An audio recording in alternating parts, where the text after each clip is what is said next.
நிறைய லீக்கேஜ் இருக்கு அப்படின்னு சொல்றாங்க. கடந்த ஆட்சியும் சரி உங்க ஆட்சியும் சரி நிறைய செயல்படுத்துறதுல தவறான எஸ்டிமேஷன் கொடுத்துருக்காங்க. அதனால அரசு எவ்வளவு லீக்கேஜ் அடைப்பீங்க? லீக்கேஜ்னு சொல்லித்தான் மக்களை ஏமாற்ற முடியுமே ஒழிய லீக்கேஜ் எங்க இருக்குது? ஏன் 5 ஆண்டு காலம் அதே லீக்கேஜ் தான் அடைக்கணும்னு அவரு சொன்னாங்க. இப்போ இந்த அரசாங்கமே அதையே பின்பற்றி லீக்கேஜ் எல்லாம் சரி செய்யணும்னு சொல்றாங்க. எந்தெந்த வகையில் லீக்கேஜ் இருக்கு என்பதை அறிவிக்கலையே.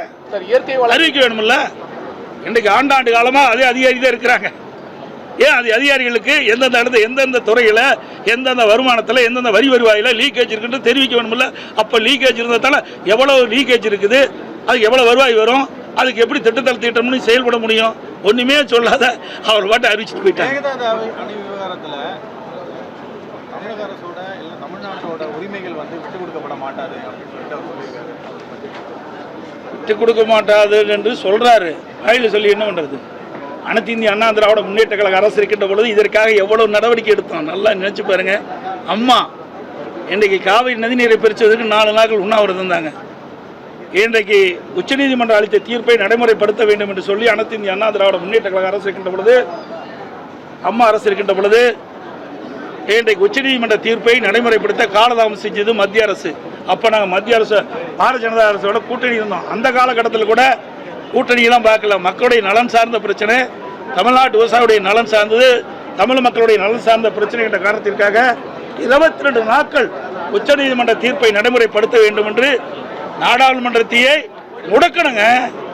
அப்படி வரலாற்றை நாங்கள் படித்தோம். அப்படி கஷ்டப்பட்டு வாங்கின தீர்ப்பை கூட இவர்களால் இன்றைக்கு காப்பாற்ற முடியுமா என்ற ஒரு கேள்விக்குறி எழுந்திருக்கு. கடந்த ஆட்சியில அதிமுக அனைத்துக்கும் வெற்றி திட்டம் பெயர் மாத்திருக்காங்க. திட்டத்தை வெற்றிகரமா செயல்படுத்த முடியும்னு நினைக்கிறீங்களா? வெற்றின்னு சொல்லிட்டு இருக்கிறாங்க. ஏதோ ஒரு கால சூழலில் வெற்றி பெற்றுட்டாங்க. அதையே அவர் நினைச்சிட்டு இருக்கிறாங்க. இன்றைக்கு இந்த பட்ஜெட் மூலமாக மக்கள் உணர்வார்கள். இந்த பட்ஜெட்ல வெளியே வந்திருக்குல்ல, இதனால் மக்களுக்கு என்ன நன்மை கிடைச்சிருக்கு மக்கள் சிந்திப்பார்கள்.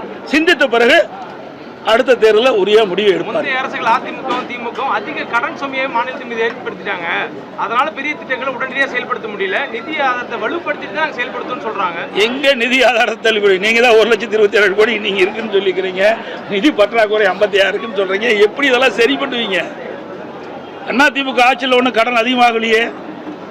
எங்க வருவாயே இல்லாத ஆட்சி செய்த அரசாங்கங்க. அந்த காலகட்டத்தில் கூட பொதுமக்கள் பாதிக்கக்கூடாது என்பதற்காக, ஏழை மக்கள் பாதிக்கக்கூடாது என்பதற்காக ரேஷன் கடையில் 11 மாதம் உணவுப் பொருட்கள் விலையில்லாமல் கொடுத்தோம். குடும்ப அட்டைக்கு 1000 ரூபா கொடுத்தோம். சென்னையில் மீண்டும் 1000 ரூபா கொடுத்தோம். குடும்ப அட்டைக்கு சிகிச்சை பெறுவர்களுக்கு தேவையான உதவிகளை செஞ்சோம்.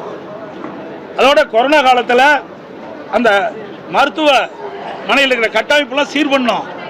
அது இல்லாத பொங்கலுக்கு 2500 ரூபா கொடுத்தோம். வருமானமே இல்லாத காலத்தில் கூட நல்லா சிந்திச்சு பாருங்க.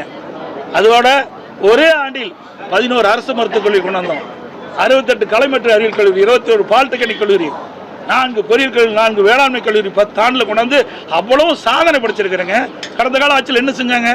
6 மாவட்டத்தை புதுசாக உருவாக்கி இருக்கிறோம். இவ்வளவு செஞ்சு பாலங்கள், சாலைகள், தடுப்பணைகள் எல்லாமே எங்களுடைய ஆட்சியில் அதிமுக 10 ஆண்டு கால ஆட்சியில் செய்த சாதனை. அவ்வளவு செஞ்சுதான் 3,86,000 கோடி வருமானமே ஒரு வருஷம் இல்லாத கூடுதல் செலவு 40,000 கோடி கொரோனாவுக்கு. இவ்வளவு இருந்துதாங்க இவ்வளவு செலவு. திமுக ஆட்சியில் என்ன இருந்தது? ஒன்றுமே வரலையே. இடையில புயல் வேற, கஜா புயல் வேற, வறட்சி வேற. இவ்வளவும் நாங்கள் வறட்சி நிவாரணம் கொடுத்தோம். இந்திய அளவில் ஒரு மாநிலத்தில் வறட்சிக்கு நிவாரணம் கொடுத்த ஒரே மாநிலம் அதிமுக அரசு. விவசாயிகளுக்கு 2 முறை கடன் தள்ளுபடி செஞ்சு கொடுத்தோம். 2 முறை கிட்டத்தட்ட சுமார் 18,000 கோடி விவசாயிகளுடைய கடன் தள்ளுபடி செய்த அரசாங்கம். இந்த அரசாங்கம் என்ன கொடுக்கப்பட்ட வாக்குறுதி நிறைவேற்றலையே. தமிழக வெற்றி கழகம் விவசாயிகள் கொடுக்கப்பட்ட வாக்குறுதி நிறைவேற்றலையே. தேர்தல் நேரத்தில் ஆட்சிக்கு வந்த உடனே விவசாயிகள் வைக்க பயிர்க்கடன் தள்ளுபடினாங்க. தள்ளுபடி செய்யலையே முழுசும். அதுக்கு மாறாகத்தானே வெளியிட்டு இருக்கிறாங்க.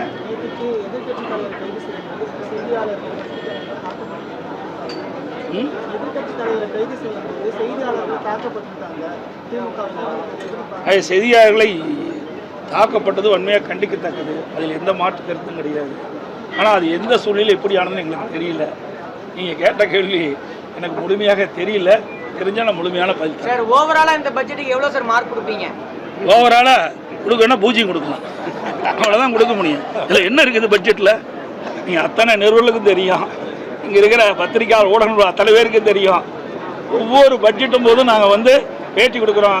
அண்ணா திமுக ஆட்சியில் எப்படி இருந்தது, திமுக ஆட்சியில் எப்படி இருந்தது, இப்போ இருக்கிற ஆட்சி என்ன, இதையெல்லாம் நீங்கள் பிரித்து பார்த்தாவே இதுக்கு நீங்களே மார்க் போட்டுக்கலாம். அனைத்து ஊடகங்களுக்கு நன்றி. எப்படி பார்க்குறீங்க சார்?